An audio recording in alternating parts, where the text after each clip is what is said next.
What I wanted to explain to you and introduce everyone, just so you're aware, is Kerry Golden is the Executive Director of the Agricultural Committee, and then Chris Dush is a state representative as well.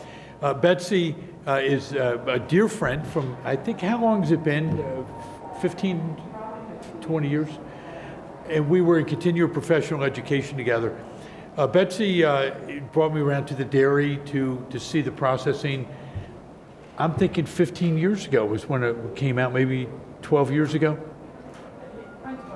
Well, and whenever I talked to George Wolf and others and said, who could help explain milk market pricing to anyone and costing, and probably the most accomplished financial person I've ever dealt with is you, Betsy. So we wanted to ask you to come in and give us your thoughts about the nature of the industry, the crisis going on, and things of that nature. And also, if you could turn on your mic as well, you'll see a green light come on. There we go. Thanks, Gary. Sorry about that. And so what that'll do is we'll start asking you some questions along the way. Okay. And we'll go on for about 20, 25 minutes or so. Okay. I did also, prior to working at the dairy, I worked with dairy farmers. And my husband was a dairy farmer. So I know Is he still a dairy farmer or what? We sold our herd in 2011. So we don't have it anymore now. Okay. I don't mean to guide you, but did you see something coming on in the industry that you just thought it's a good time to get out, or? Yeah, it was less profitable, but it was really more about the fact that my father-in-law was the one he was in a partnership with my father-in-law. He was the one that really was the cowman, and he wanted to retire. Okay. And Joe really likes the crops and the crop farming. So that's what he does now. He grows wheat, corn, soybeans. Okay, fantastic. So anyway, Betsy, what we'd like to do is get your idea, your assessment of what's going on in the industry. The first group that came in from the Farm Bureau and from the banking industry really gave us a good heads up that this is not necessarily just a temporary change in the market, and that some of the issues about the cancellation of buying milk for the contracts with the dairy farmers may not just be temporary, and how to make a transition. So what we were looking for is, are there short-term, immediate action issues that we can do versus a short-term and immediate long-term decisions that need to be made? So do you see anything in the short run, in the very short run, that we ought to be taking a look at? But I really would like to get your assessment of where you see the industry going from a processor perspective, what you've seen as well. Yeah, I'm sure that everybody realizes that the volume of milk that was processed in Pennsylvania was pulled out of Pennsylvania, and that's a huge part of this problem. But everywhere there's a big surplus of milk, and our milk supply just keeps growing and growing every year. So I guess in some respect, this is a type of a market correction, but we need to do what we need to do to strengthen Pennsylvania's market, because we just lost a huge share of it, or we are losing a huge share of it. As far as the individual family farms go, like you were talking earlier, I mean, it's really tough for them. We want to keep as many of them in business as possible, but they are all small family businesses, so they have to take the initiative to put in their best practices as well. As far as what can the legislature do, I'm not really sure if there's a quick, easy solution for this. It would be fantastic if we could put another plant of any kind that, for the surplus milk in the state. And I know, like Team Pennsylvania, Center for Dairy Excellence, they're all working on that, but that's no kind of a quick solution at all. But I don't think the surplus is going to go away in the near future at all. Do you see what happened with Dean Foods and the farmers that received the termination letters? Do you see their capacity of those farmers who were terminated being able to be absorbed into the marketplace? No. I don't think so. Okay. I think some of them will be able to be picked up by other dairies. We will try to pick up what we can. But the problem is, too, none of the co-ops are taking that milk because they're all at capacity. And a lot of the private plants use the co-ops to balance. So we're just shifting around the milk is basically what we're doing. Do most dairy farmers understand milk pricing? I doubt it.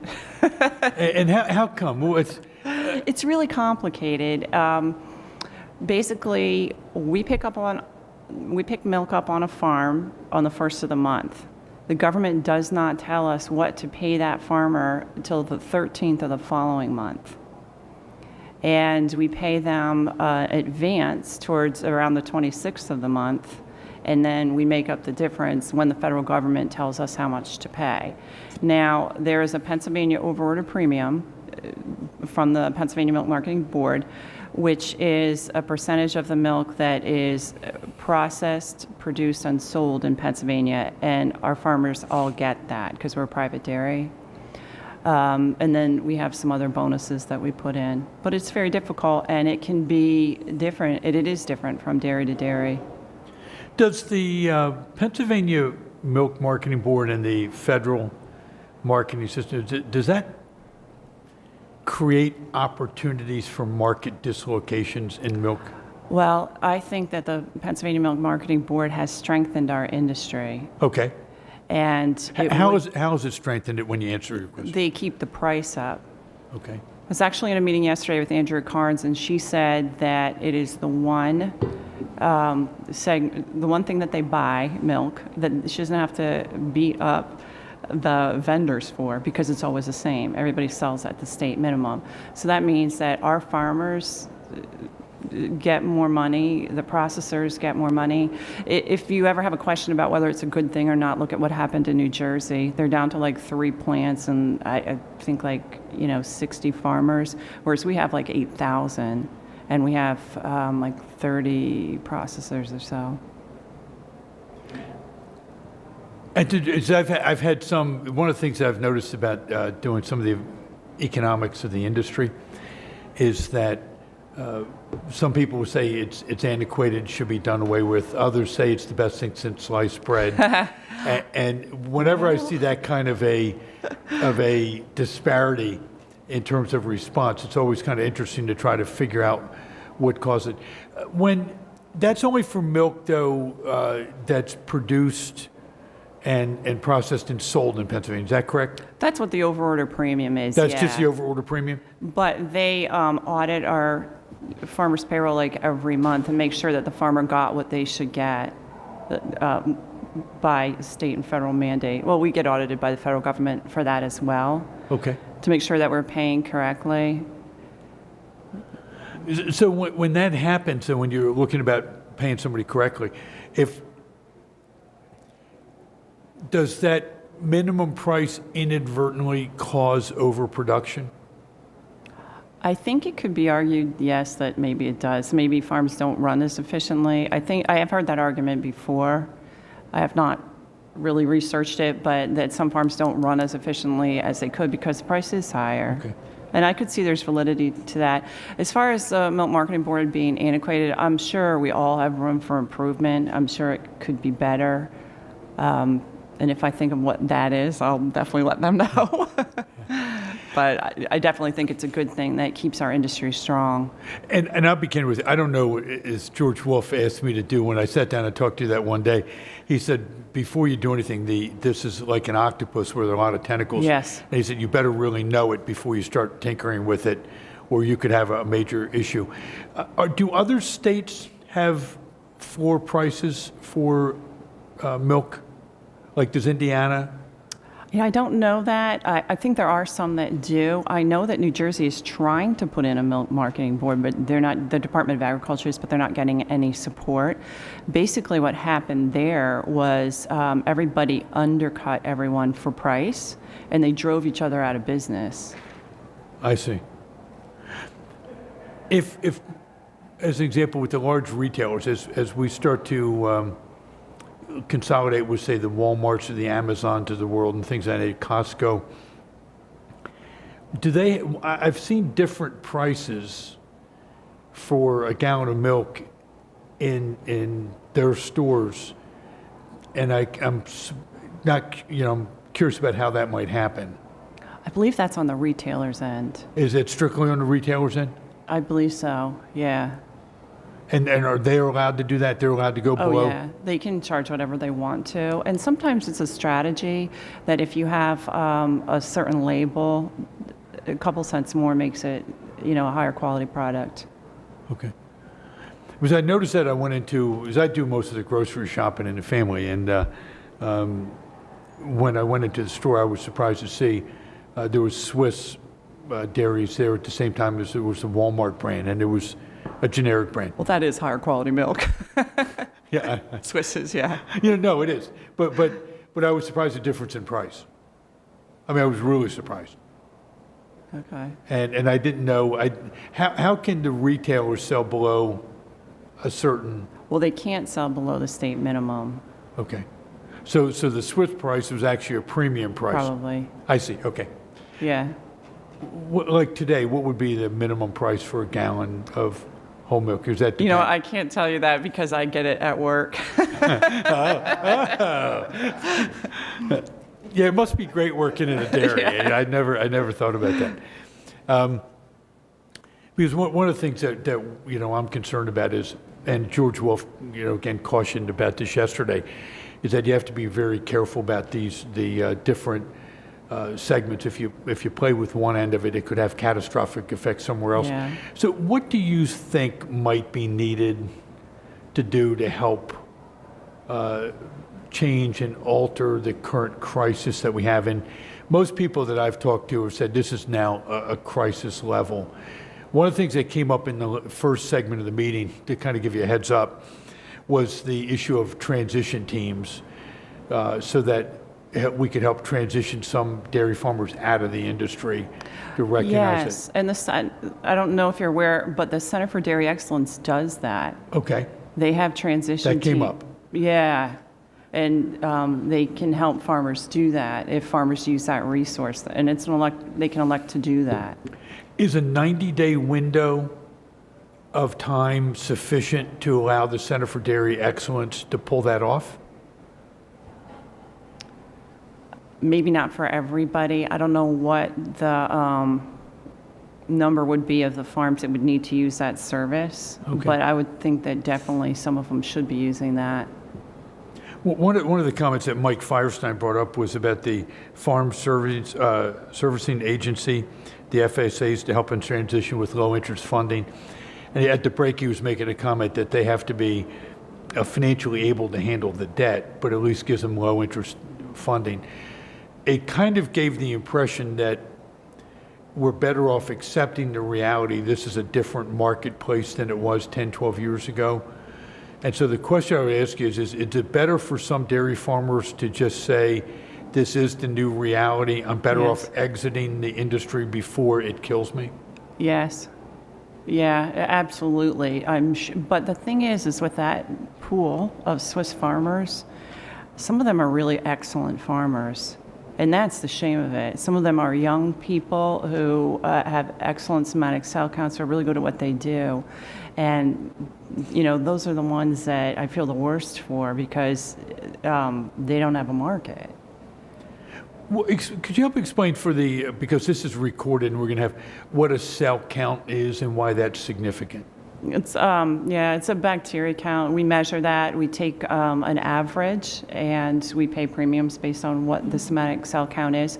In order to export milk to Europe, it has to be 400,000 or lower. An average for the U.S. is 200,000. Okay. So that if you're in that 400,000, it's a gauge of your farming abilities, basically. Although there are situations where a cow could have an infection and you might not know it.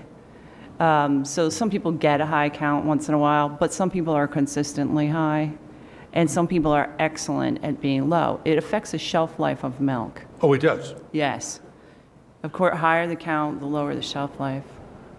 And is that based upon, from your perspective, a consistently low cell count, is a somatic cell count is a better managed herd? Absolutely. Okay. Yeah. And that's it. Are all the processors paying a premium? Because I've heard some dairy farmers say some used to pay for a premium for a low somatic cell count, but now they've done away with it. We're in a changing marketplace, so I cannot speak for the rest of the processors. We try not, even though we're all in the Pennsylvania Milk Dealers Association together, we try not to talk about trade secrets and stuff like that. Sure. I don't know what other people are doing right now. I haven't looked at anybody else's milk checks lately. But I'm sure that we're all taking a good, hard look at revamping our premium structures. Chris? Yeah, Betsy, one of my dairies that got the 90-day notice has won several awards from Dean's for having the lowest cell count. And that's one of the things that actually floored me, is because I was told at one point earlier that it had to do with the quality of the milk that our people are producing. Well, that doesn't seem to fit with what's actually going on when you've got an award-winning dairy that is one of the ones that actually is cut. And not just cut, but instead of being the one that's in the second group at of 150 that are being cut, they're in the first group. So, pardon me, that was one of the things that, you're hearing conflicting stories that... Well, I can't speak for why Swiss chose who they did, but I would have to guess it had to do with logistics or size. That's basically what I kind of assumed. We're hearing more and more that it has to do with being able to back a truck up there, fill an entire tanker up, and get it to the processing facility. So our smaller dairies are definitely going to be the ones that are most significantly impacted. I think that's going to be the main driver right now, it seems to be, is that it's the smaller the dairy, the herd, and the smaller amount you're able to put onto a truck has a more significant impact. One of the things that I brought up early on was North Central Regional Planning Commission actually got me clued into these guys. The Department of Community and Economic Development has a team nationwide. We actually pay, the Commonwealth does, for representatives in foreign countries around the world to find markets for Pennsylvania products. And I know North Central has been actively working on this, but I'd like to see everybody involved with the dairy industry looking for other markets for us, from powdered milk to cheeses or whatever we can do to help improve on the export market side of this. Absolutely. And I'm hoping also that they can team up with Penn State and the Ag Extension, that maybe we can get into some specialty cheeses, anything that we can do to help save some of these smaller farms, because supply chain, Frank and I both, with the military backgrounds, we've seen what happens in other countries when the food supply is disrupted. When I was over in Baghdad, it was one of the chief things. Our military was trying to teach people how, from the ground up, to get farming, even water supply, sewage, trash pickup, that kind of stuff, getting those kinds of things working, and the logistics of getting everything working together. We start centralizing too much of our food chain, and we could be in significant trouble in a very short period of time if something goes awry in that industry. So what are some of the things that you think, where do you think there are some potentials for increasing the markets for Pennsylvania's dairy products? What are some of the things that... Well, I do agree with the specialty cheese plant analysis that would be a good thing for us here in Pennsylvania. I think another, maybe lower hanging fruit is Pennsylvania Preferred, and if we could really get on board with that and take pride in our Pennsylvania products, I think, there's no reason for us to be drinking New York or Ohio milk or anything like that. If consumers would really embrace that Pennsylvania Preferred brand, I think that could help a lot too. Yeah, we were touching on that earlier in the previous It's amazing discussion. to me that we don't. The Pennsylvania Preferred label is a great marketing tool. California, I brought up in the previous session the happy cows thing that California was doing. Pennsylvania needs to start doing a better job of advertising our milk, and also the concern with the processing. We produce our milk here and then send it out of state for processing so that it gets the advantage of the floor price that we have here. You lose the ability to have that PA preferred, but the retailer ends up gaining some benefits there in that they don't necessarily have to send the money back to the dairy herd because it's been produced outside of the state. So that part of the Milk Marketing Board's loop has been cut out. Yeah, so if it has the PA preferred label on it, then you know that it's a processed, produced. Yes. Yeah.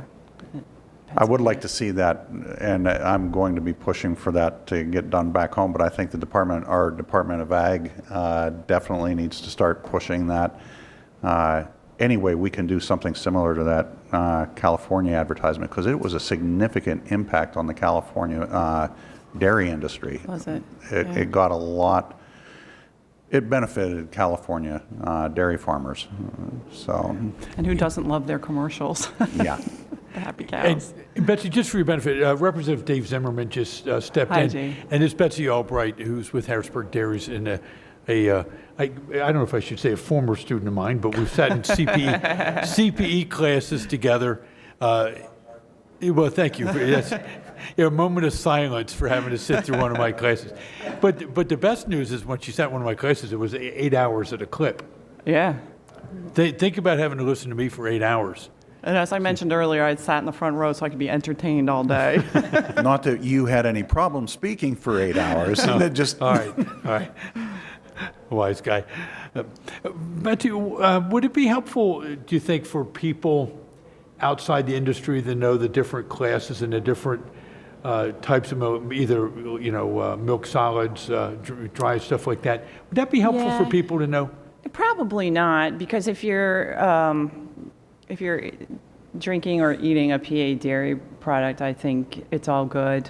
Okay. I mean, it's all using up our milk supply here in the state. Does it make any difference for the pricing to the farmer about what category of milk they're in? Well, so another part of the complicated milk calculation is that, so class 1 is fluid milk, and that's predominantly what we do. So there's a pool, and we pay into the federal pool, and the cheese plants take out. And the theory behind that is that the farmer gets paid the same. So they're supposed to, but every processor is different. And what is class 2 milk? Half and half. Okay. And then class 3 is? I think cheese and cottage cheese and yogurt, And then class 4? powdered milk. So when that happens, does it have the thing that stunned me when I first heard this, and the reason I think it's useful sometimes for people not in it to be aware of it, that really doesn't have anything to do with the quality of the milk that was used to produce it, does it? Or does it? Well, I like to think that the best quality is fluid, and that's why we have the somatic cell. Right. But you would like to structure. think, but is that a guarantee? No. No. That's No. what you kind of indicated to me when I first got involved with this a while ago. Generally speaking, the better farms do produce for fluid plants. Okay. When you look at those different classes, why the different classes? How did that come about, and what was the significance behind it? And does that have any bearing at all on the type of issues that we're dealing with today? Well, there's been some argument that the price structure should change as far as that goes. I think historically it probably made sense. I'm not sure that it does, and that definitely is something that should be looked at to see if in this environment it does still make sense. Who makes the determination of the pricing for the different classes? Is that the federal level? Federal order, yeah. So that's something that perhaps GT would be willing to take a look at. Is that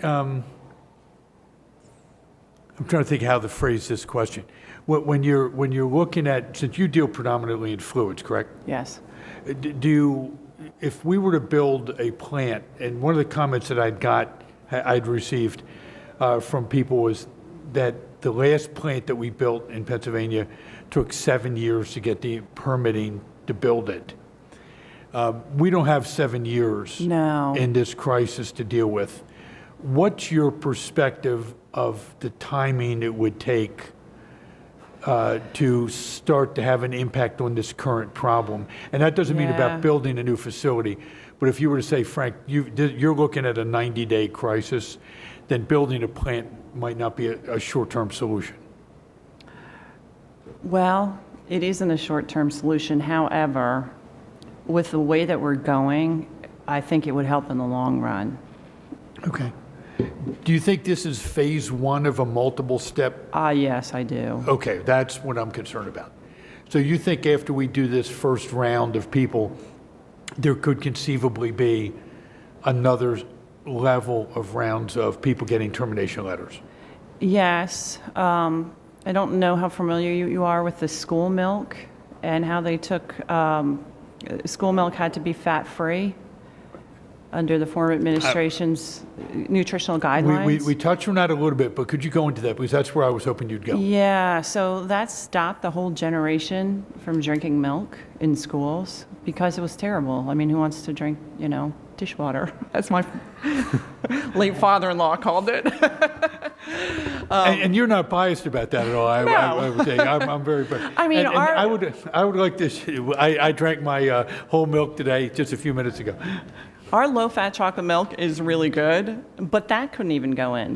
But now I think Secretary Redding has gotten school districts to sign a waiver that they can get the milk back in. What we really need to do is get whole milk back in schools. And then I think kids would drink it because everybody likes whole milk and whole chocolate milk. And if they're going to drink chocolate over white, you know what? It's milk. Karen. I just want to follow up on the school milk, and I don't know if you know the answer or not, and it's just something I haven't had a chance to look up. But as I understand it, when schools have their contracts for purchasing, if they're purchasing outside of the whatever the federal nutrition guidelines are, they don't get reimbursed for that product. So if they wanted to purchase whole milk under the existing guidelines, my understanding is they would not get reimbursed for that. So my question really is, if they have applied for and received a waiver to do that, are they getting reimbursed for that different product? I Do you don't know the answer? to that, but I believe they are. Okay. Thank you. Dave, you had a whole series of questions as well. Well, yeah, I mean, there's a lot of things I could ask, but appreciate you coming in and appreciate, what Harrisburg Dairy's been able to do over the years. Sounds like been a good solid market and been fair to dairymen and got a good report from everything I hear. So hopefully it can stay that way. Just a couple things. I know there was conversation about, adding processing and what have you. And I'm understanding our senator out in New York State, introduced a bill down in Washington to put a $23 in as the amount per hundredweight paid to dairy farmers going forward. What would that do to our dairy industry if they would actually pass a bill like that, where $23 would be your minimum amount that our producers would receive? Well, I think that would be great for the farmers, but I don't know where that money would come from, and I don't know if that would really make sense in our current economy in the United States, because there again, I think that would have to raise the price of milk, and then how much would we export, if any at all? Yeah. Personally, I think that could ruin our industry in the long run. Yeah. Short run, it would be wonderful for producers, but Yeah, I would agree with that.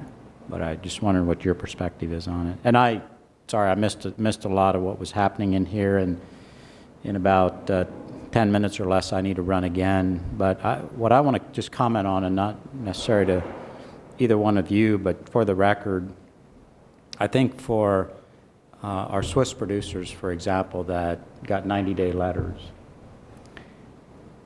the Center of Dairy Excellence has a program where they help producers exit the industry, and that's wonderful. It's all good.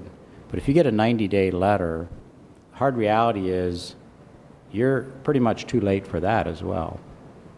90 days, you lose your income. If you're only a dairy farm, you're done. So when you sell your cows, somewhere between now and 90 days, if you're going to keep the farm, you're going to have to transition it to something else.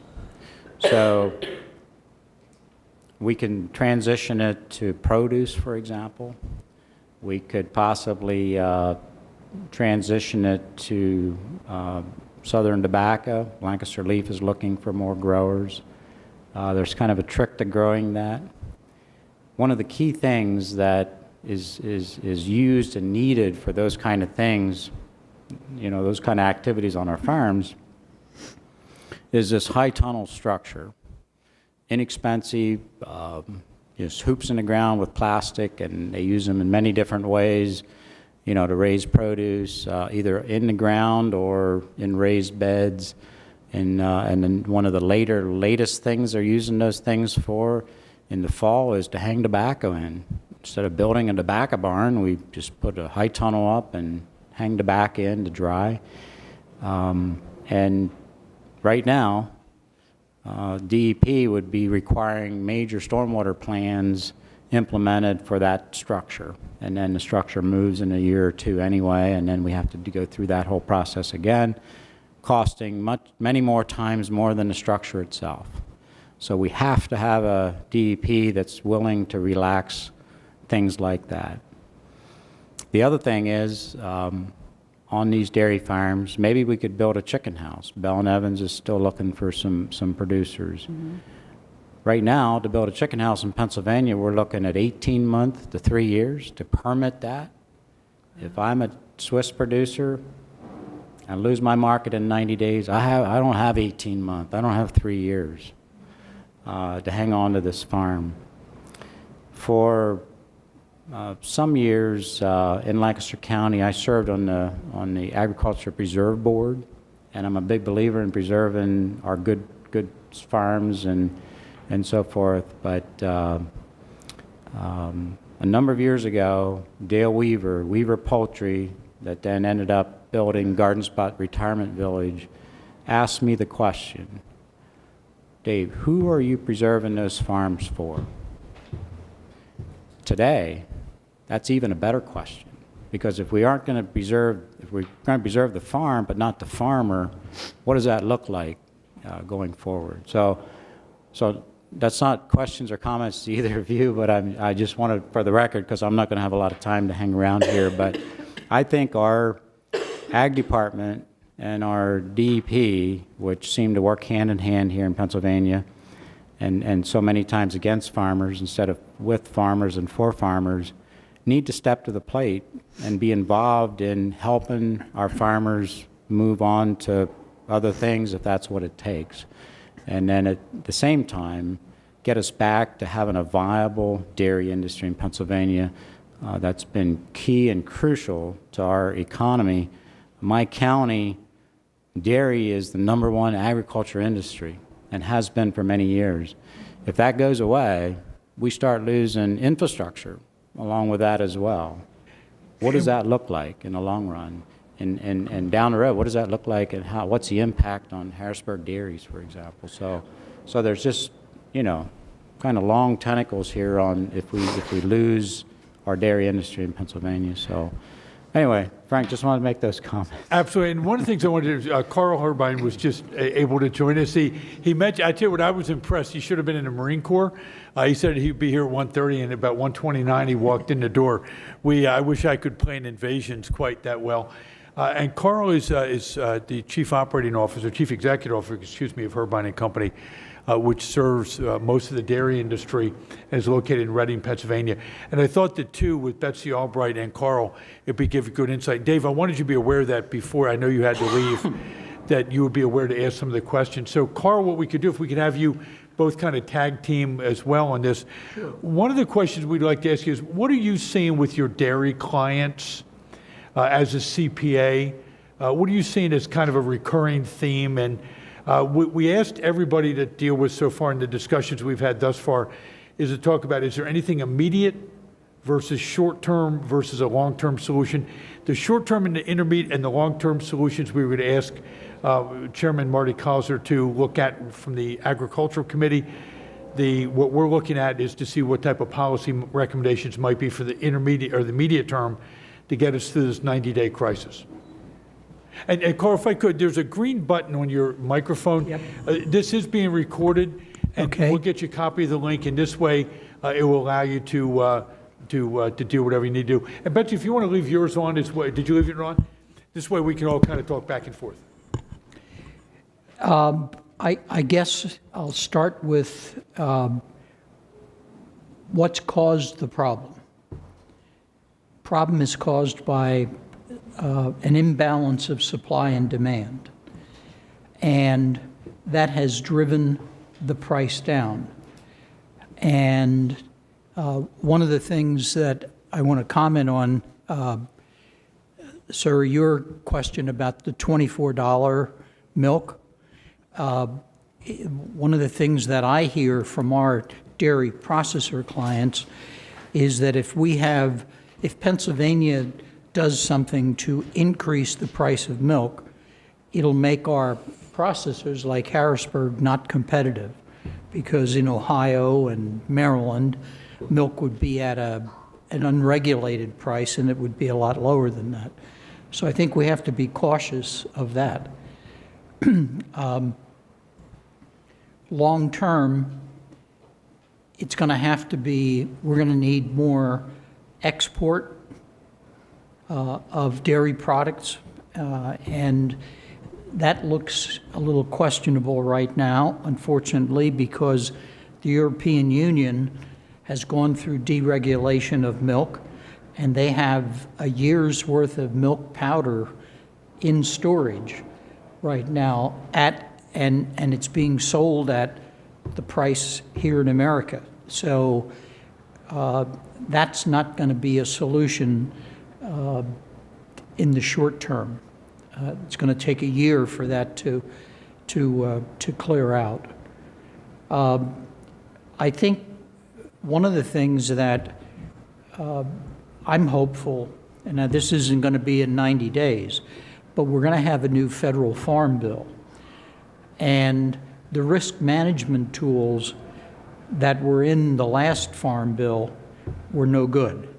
The price, what the farmer had to pay to buy the risk management was too high. It just didn't make any sense. And I'm hopeful that we get risk management tools that the farmer, that will make sense at their cost of production. In Pennsylvania, the Pennsylvania farmers, unlike other surrounding states, they do have the over-order premium, which is a mandated amount that, as you I'm sure know, has to be paid to a farmer by Harrisburg Dairies to the extent that the milk is used in Class 1, which is the bottled milk. And that's $1.60 a hundredweight. So without that, we'd have been having this meeting a year and a half ago, 2 years ago. Just went down to 50. Isn't it 75 cents now plus the fuel surcharge? I'm sorry? I think the overorder premium is now 75 cents. That started on January 1st. No, it's And the- 58. And then with a fuel surcharge on top of that? Oh. yeah, Which okay. is, I think, 16 cents right now. That fluctuates with Oh, the it's price of diesel. dropped. I Yeah. think that's what it is. I think the $1.60 went away at the end of December. Yeah, I think that's right. I think that's right. The last. That was only on January 1st, though, right? No, it's starting January 1st moving forward. Right, that's what It I'm saying. became. Yeah, Yes. that's what I'm saying. Yes. Right, right. Yes, that's But right. the $1.60 was December 2017 and before, right? Right. Correct. Right, okay, that's what I thought. I just wanted to make sure that Yeah, it's clear that it's No, no that's- longer $1.60. that's right. It was $1.60. There was a hearing, and it got reduced. It was, yeah. And that's then, I just want to make sure I understand this, because we've got the two experts here on dairy pricing and stuff. I would presume that dropping it from the $1.60, the number for some reason, 57 cents a hundredweight, if I remember, seems like the new number plus the fuel surcharge, if I remember correctly, which I think that was 16 cents. That would imply to me that the dairy farmers' profitability has been negatively impacted. Yes. Is that an accurate statement? Yes, the reduction would clearly reduce what a farmer was getting paid. So even if the farmer did not get the 90-day termination letter, they're hurting? Yes, sure. Yeah, that's why I wanted to make sure I understood. Yeah, and with demand being reduced, none of the plants in Pennsylvania need more milk. I was in Pittsburgh last week, and there were farmers that got those 90-day letters in Pittsburgh, and the Pittsburgh milk dealers said their phones were, coming off the hook with the, Turner and Marber or Schneider, and they don't need milk. They have enough milk now. So, And this might sound like the most idiotic question you've ever heard, and all I would say is consider the source, and I would ask you to forgive me, but in my world of doing bankruptcies and turnarounds of troubled organizations, we would typically negotiate with someone and say, could you extend it from a 90-day letter to a 180-day letter, things of that nature. Is that even remotely a reasonable request for someone at, say, Secretary Redding to make of Dean Foods? Is that reasonable, or is that doing an undue burden, or is Dean Foods also between a proverbial rock and a hard place? yeah, I think they probably are. My understanding is that there's been customers that were Dean Foods customers that aren't anymore, or are about to not be anymore. So they have an oversupply, and if they buy that milk beyond the 90 days, then they're going to be selling it at a loss. So who gets the loss? One of the things in my years of doing turnarounds that's a danger, and this, I mean, my head, I mean, I could do an entire practice area on this issue, is what would happen if all these things get 90-day letters and that 90 days hit at a simultaneous point, and all those cows hit the market, all that equipment hits the market at the same time? You're looking at getting pennies on the dollar. That's right. So you see it the same way I do then? Yes, that's an effect that would definitely happen. Chris? Yeah, I was bringing this up the last one. I spoke at the previous half of this hearing. Spoke with a major farm supplier, equipment supplier out in the western part of Pennsylvania, and he's approaching 90 years old, and he's lived through from the tanks that were the farms that went under in the 1950s, from the tank regulations right through farm equipment companies going bankrupt and stuff. He sees this as potentially the worst impact on his industry and other farm-related industries that the Commonwealth has ever seen. And like I say, he's been 70 years now in the business, and he's seen a lot of ups and downs and a lot of the different ways that the federal and state government have impacted, as well as the markets. So, And he's an equipment dealer? yes, he is. You're probably familiar with him, but he's been, like I said, he's been around for a very long time. And one of my local dairymen sent me a thing from another guy from upstate New York, another dairy farmer. He's talking about all the infrastructure and the differences here versus in West Texas, where this gentleman has he's associated with a couple other dairy farmers down that way. Their break-even price is about $15 per hundred, and up here in the Northeast, typically it's around $18.50. So our farmers are losing an awful lot of money, and besides the infrastructure, there are a lot of things that the state is doing with the regulatory things that we touched on earlier, as Representative Zimmerman had said, to go 7 years to create a processing facility, or the 3 years just to get a permit for a high tunnel. That has done a significant amount to increase the cost to all of our ag industries. But I wanted to touch on that, and then I also wanted to, like I said, all these downstream effects that are going to happen, the cascading effect to our trucking industries, the equipment suppliers. It's going to be. You're absolutely right. That will happen. Do you see? I asked Betsy this. What do you see as a possibility for the state's international team? The Commonwealth DCED has paid representatives in countries around the world to help Right. find markets. What do you see as the prospects in other areas of the world other than the European markets, but other areas where we could possibly powder the milk and ship it out, or cheeses, that kind of thing? Well, I guess I'm sure you have seen the study done by the 3 professors. You know, they said that there's an opportunity for cheese plant, and I think that's right. Laneco in Maryland just opened a cheese operation, and it's doing great. And that's a cooperative in Maryland. Again, that doesn't fix this 90-day situation at all. Not by any means. And I haven't heard anyone that's looking for this extra milk.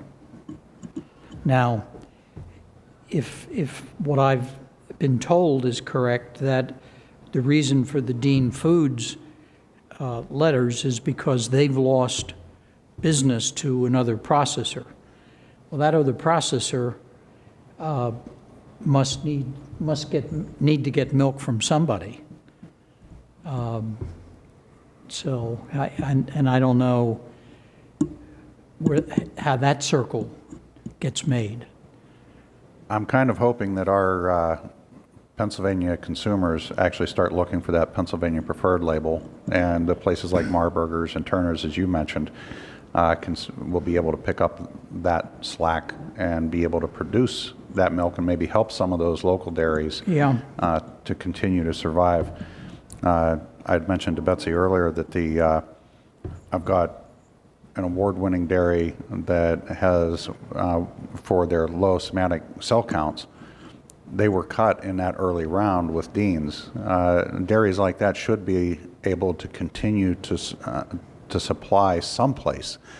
And if we can get it to someplace that is Pennsylvania preferred and keep it within the Commonwealth, I think will help save some of our dairies, so that at least in the short term, until they can figure out how the market is going to go.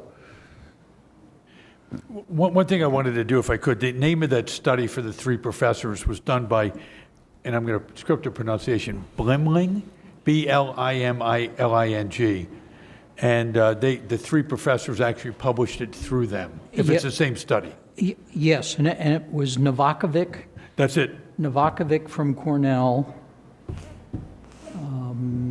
I actually heard it, and it was a phenomenal study. It's actually what gave me the idea to do this meeting. And if I could, one of the things, since Congressman Thompson and some of the others from the Ag Committee, the Federal Ag Committee, are going to be watching this, I would like to see, as part of the Farm Bill, that we work with the Department of State if we're going to be supplying aid to foreign countries, let's look at the federal government doing what they did under the old cheese program and some of the other things. Start taking our Pennsylvania dairy and using that and having direct aid to the individuals that actually need it in those foreign countries. Get them our dairy and get them the cheeses and that sort of a thing, rather than just throwing money at it and having that money taken by foreign dictators and used for Yeah. things. That's a great idea. Yeah.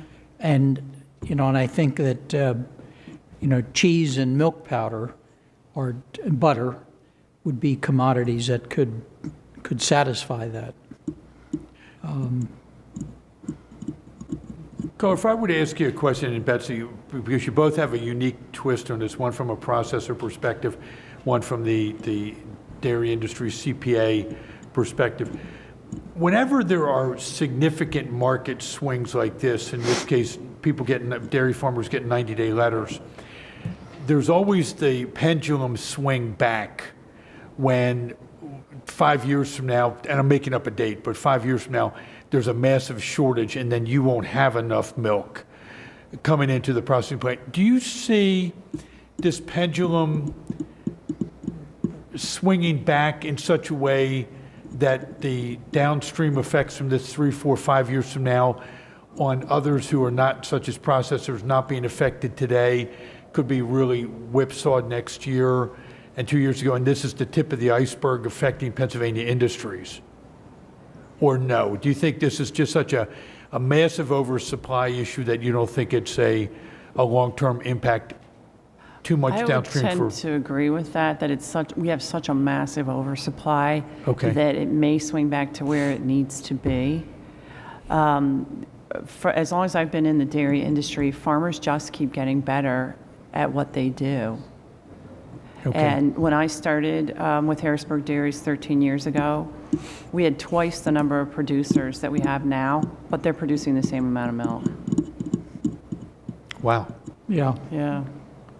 And the farmer economics, if a young farmer who has loans, if he needs $20,000 a month to make his loan payments, and his milk check goes from $22,000 to $18,000 because of price, he's going to add more cows so that he can get his milk check up to $20,000, and that's part of what is causing this, this oversupply. That So it's adding to the oversupply issue rather than detracting from it. yes, right. That's usually a short-run phenomena, though. And at what point in time does the lender say, it's not a good business model anymore? Well, I think that the Fulton Bank, just to name one, Lancaster-based Fulton Bank, has a lot of agricultural and a lot of dairy loans. They're not happy right now. Well, actually, before you came, Mike Firestein was here. Okay. Okay, Mike is actually the one who gave me your name, and George Wolf. Well, it's it's a problem. The one thing that I've heard at sessions like this is that, well, the Milk Marketing Board is screwing this up. It's their fault, and it clearly isn't. Is not? It is not. It's not, okay. The Milk Marketing Board is an asset to the dairy industry in Pennsylvania. It causes stability where there isn't stability. And, there've been some groups that have thought, well, if the Milk Marketing Board did things right, we wouldn't have this problem. Well, that's not the case. This is something that's way bigger than Pennsylvania. Is that same comment true of the federal orders?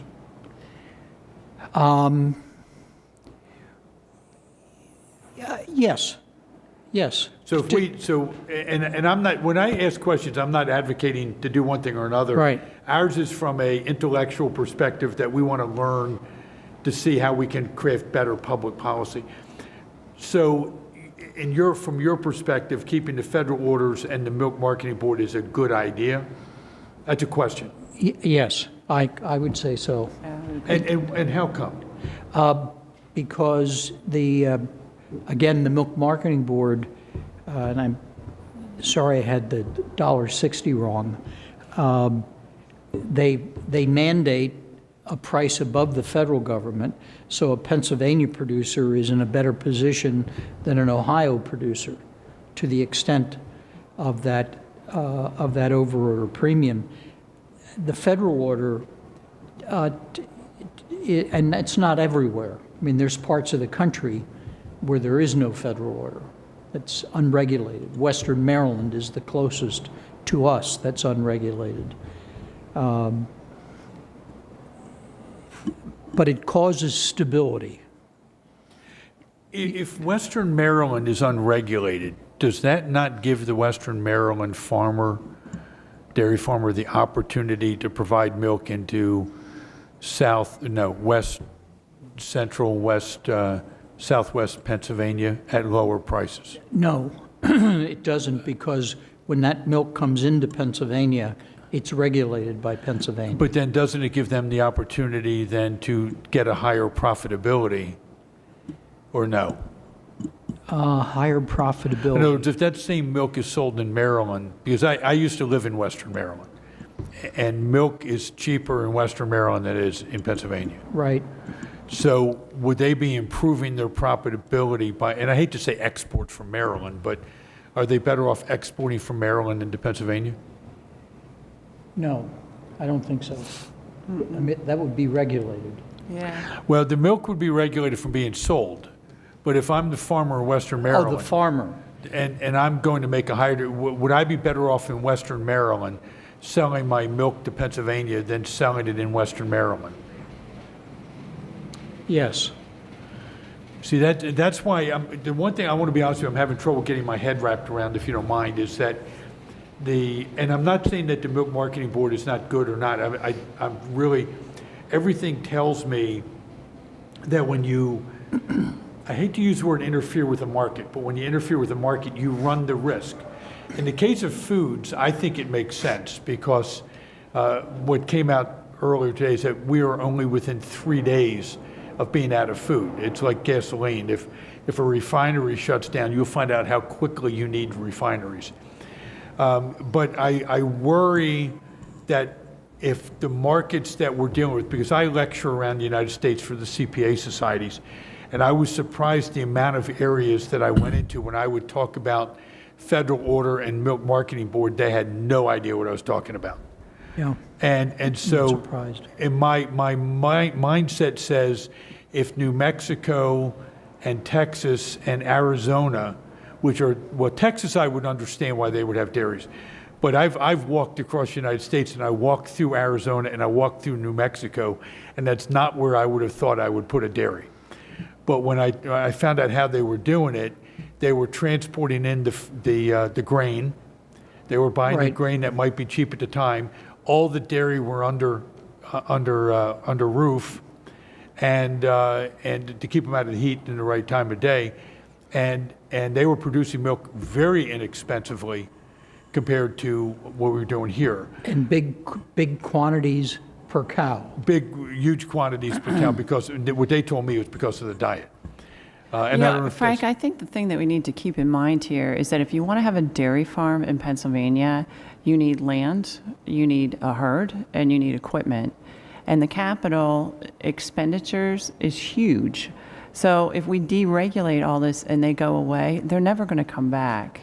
Well, no, I get and that. that- That's why we're doing this hearing. Yeah, and that's why we need to protect it and protect the price of the But milk. let me ask you a question, and this is where I want to come at, because my experience in protecting industries is eventually in a deregulated world, a protected industry in the state can never possibly survive. And what will eventually happen is we're delaying the inevitable. And that's what I'm worried about. Is there something that we can do to prevent them? Because Betsy, I agree. As you know, as all three of the four in this room are CPAs, And we'll pray for you. Yeah, that's it. Feeling We'll outnumbered. pray for you. That's it. But what happens is we know about the fixed cost of operations, and that's what you're describing so well. Land cost in Pennsylvania are significantly more expensive than out in Arizona, and in some cases. So what my concern is, and I'm with you on this, I think the downstream effects of us losing a dairy farm or farming in Pennsylvania is catastrophic, because we haven't even begun to touch on if that starts going under housing development. We don't have the road infrastructure in my neck of the woods to handle that volume and number of people, and if we did, you wouldn't want to live here. It's just, I mean, I remember commuting to inner city Washington, D.C., and leaving my home in Lebanon, Pennsylvania. If I hit Frederick, Maryland by 5 a.m., it was a 4-hour commute. If I hit it at 4:45, it was 2 hours and 20 minutes. And coming out in the evening, if I hit Interstate 270 at 3 o'clock, you were better off staying there till 7. And I don't think any of us want to live like that. There's a lot of value. That's why we have a lot of what we do. So what I'm really trying to do is not question the value of it, because I agree with you. That's why we're doing the hearing. How do we make certain that we don't just provide a protection in the short run that leads to the long-term demise of the industry, and we're delaying the inevitable? That's what I'm trying to come to grips with. I don't think that we would be. I think that if you did deregulate this part of the country, it would just move somewhere else. But do we really want that? Because 60% of the population's on the East Coast. So that's why I think it's important for us to keep these farms healthy on the East Coast. But I don't think we're delaying the inevitable. Do you think? I think what we're looking at now is these, I forget how many 90-day letters there have been. It's less than 100? Well, 150, In- actually. in our in this area area. here, we've been told it's 100. Statewide, it amounts to about 150, with another 150 being told that in 6 months they're going to be Okay, getting. yeah, those are the numbers I heard. And by the way, I think it was 40 in our area. I'm sorry. I think it was 40 in the Lebanon, Lancaster, Dauphin County areas. So that will eliminate, if those farmers close up and sell their cows and their equipment and become tobacco farmers. I'm not sure if that's viable. That's something I've never studied, tobacco farming. But that'll eliminate some of the oversupply, and I think over a period of time, the price will come up. Will it eliminate the oversupply if the cows are sold? I can understand if they're, Well, they're not going to be milked. They'll be. so you strictly mean so for, They're Yeah, going to they're have gonna an. be- I think they're not all, but some will end up being McDonald's. Yes, actually, that's already starting to happen. They're being sold for beef, and it's going to end up driving the beef prices down for a period of time, too. When those cattle hit the market, it's going to, in fact, Mike Firestone touched on that earlier in the previous hearing, that he purposely, with his beef cattle, has started selling off ahead of time because he sees this coming Right. and affecting the market. One of the things I'd like to, and one of the things I do need to admit, we're going to need to wrap up in about 5 or 6 minutes. okay. And by the way, thank you both for your time today. Now, I'll have some closing comments, and if you'd like to make closing comments as well. Chris, once again, sir. Yeah, the infrastructure problems that we've got here in the Commonwealth are something that we need to overcome, because transportation of the milk from some of the areas, I'm in the central west part of the state, and our infrastructure is terrible up there. Guys just driving around on dirt and gravel roads, that just getting the milk out is a difficult situation. Sometimes these township bridges and county bridges are deteriorating to the point where they won't hold up to the weight restrictions being placed on them. So that's something that we have to look at from the state. I think the governor needs to get some sort of an action team going with the everybody that's involved, from the Milk Marketing Board, the Department of Agriculture, DCED, clearing up the regulatory hurdles as far as allowing the farmers to develop some of their own infrastructure, plus the processing plants. For us to go 7 years just because of regulatory problems, there's a regional acknowledgement. The farmer I talked about from New York, we need more processing capabilities on the international level, and with the federal side, we need to come together and try and find some ways to broaden the markets for American dairy. And also, when we're looking at the retool costs for our farmers, the governor changed the depreciation schedule on equipment, and that's going to have a huge impact on our farmers who are in the midst of trying to switch from dairy to grain or to poultry.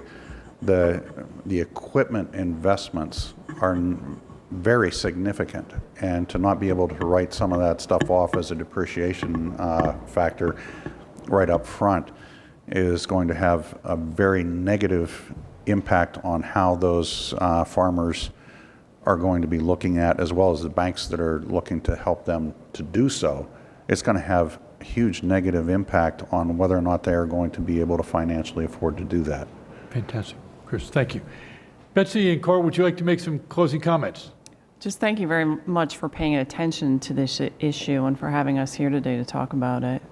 Well, Betsy, it's always great to see you again. I mean, we'll try to get you CPE for today if we Okay, can. thanks. Yeah, we both need it, by the way. And Carl, you need... I just got my license renewed at December 31st. Yeah, we actually, all three of us did. I Yeah. did as well. I would just like to, and thank you for doing this. One of the things that George Wolf mentioned to me was, you know how in agriculture, and I guess in anything, the rumor mill gets going. And two things that George mentioned to me that I looked into was one, Maryland and Virginia cut back on their payment, their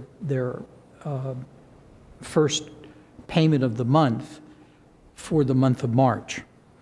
And so that was interpreted in the country as, well, they must be going bankrupt. And that's not the case. They had cash flow issues, and they're a cooperative, so they can do what they want.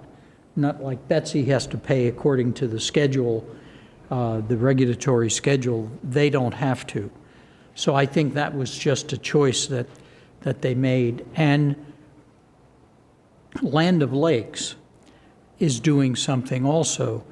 They're offering to their dairy farmers an opportunity to sell their interest. And they're doing kind of a reverse auction. So if Betsy and I are Land O'Lakes producers, and we can bid for Land O'Lakes to buy our interests at less than face value.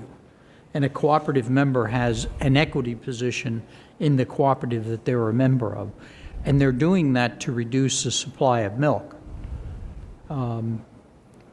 So, I think that, there things are happening that will ease this problem a bit. But the 90 days, that's a Milk Marketing Board rule, as I'm sure you know. You have to give a producer 90 days notice. No one, I've ever heard anyone say we ought to change that to 180 days. No, in fact, that's an extremely important issue. One of the things, as I mentioned, and this is being recorded, so we'll provide copies to you, but as I kind of wrap this up, one of the things that I've found in my years of doing turnarounds of financially troubled institutions and organizations, there's always that challenge you have to say, is this a short-run issue that we can gut our way through, or is this a long-term solution? I think what's come out loud and clear in the past 5 hours is this is not something you're going to be able to gut your way through. And one of the comments that came out today was that a transition team assistance from the Center for Dairy Excellence would be very helpful, as well as getting FSA assistance and helping people make a transition. I bring that up because the longer we all refuse to accept reality, I know we've all had clients who've been unwilling to accept the reality of what's going on. It's critical. But I will also make this comment is that no one wants anyone to go bankrupt. And as someone who's been doing that for my entire career, I will tell virtually everyone that if you're having financial issues, the best thing you can do is deal with it. Return the phone call from the creditor, talk to them, and they do not want you to file bankruptcy. And I say that for this reason, is that only 1 out of every 20 organizations survives bankruptcy. Bankruptcy is designed to protect the creditor, not the debtor, contrary to popular belief. And then I think the third issue is that if there is a successful bankruptcy, the creditor is likely to only get about 15 to 20 cents on the dollar. So anything that you can do to deal with the reality of what's going on. I'll give you an example. I had a client a while ago say to me, he said, "I'm going bankrupt, I need help." And I said, "I don't think you need to." We talked to 5 of their creditors inside of about 20 hours of discussions over 1 week. All the creditors agreed to a 5-year repayment term at no interest, and the guy is doing incredibly well to this day and has paid off that debt early because it was a short-term problem for which there was a long-term solution. And when Carl mentions the Maryland, Virginia, you're referring to a cooperative. That's the name of the cooperative. And so when you look at these issues, again, they might have a short-term cash issue, but it's not a bankruptcy-related issue. My experience is that the value of this meeting is to say in the intermediate term, the best thing you can do is deal with the problem head on. And I have to tell people this, it's not the end of the world. Harry Truman went bankrupt twice. People who, I came from a very poor family, and my dad died when I was very young, and I was worried about it. That's how I got my line of work. I saw my mom struggle with five kids, and we always wondered whether that was going to happen. And in doing it, I found out, and that's why there's very few companies I've ever dealt with that have gone bankrupt. They decided to head it, head on. But I think what you've done today has given us a tremendous amount of insight about options that we can do, longer-term solutions. But I think the biggest takeaway is don't take this one for granted. The problem with the dairy farmer is the product that he produces. He can't store it for more than a couple days. And it's not like if they were selling barley, they could keep the barley for 6 or 8 months and see what happens. But with milk, you can't. Has to be, has to get processed. Chris. I'd just like to close with, Carl, what you just touched on, Mike kind of brought up something earlier. He was actually able to hold on to some soybeans and sell them here recently at a pretty good price because of what was going on in South America. Our farmers are businessmen. But it's a unique business in that they're men of the soil and dealing with nature, but they also have to deal with the markets. We're not going to be able to do anything that's going to save every last one of these farmers that have been affected. One of the reasons we're doing this is so that we present through the video and the link to this information dealing with the real world, with people who are dealing with the industry and know the industry. It's my hope that this will end up getting shared around the Commonwealth, and our farmers and the people in the associated industries start reaching out to the Cooperative Extension and Penn State, the Centers for Dairy Excellence, and those other organizations that are there to help them transition. As Frank said, these are families. We don't want them going through any more hurt or pain or anguish than they have to. And there are resources that are available there to at least try to help mitigate the damage. And the biggest thing that they need to do is step forward immediately and start seeking the help that is there, as well as we as the state government need to be able to step up to the plate with things like I said, the Dairy Center for Dairy Excellence, and through Penn State's cooperative extension, do the things that we can, and then look to try and help them with infrastructure and market needs where we can as well. You know, I'm hopeful that the Farm Bill, the federal Farm Bill, will bring risk management tools that work at $17 or $18 a hundred, rather than at much lower levels, which doesn't help them. And the farmers today actually know their costs. You know, the Farm Bureau's accounting group, they have real good figures, so the farmers know what their costs are, and if they can lock in at that cost and the price goes down further, well, then they're protected. And that's not going to help these 100 that got the 90-day notice, but there's still thousands of other dairy farmers in Pennsylvania. Absolutely. And, you know, so I think they're probably they're the ones that you can help.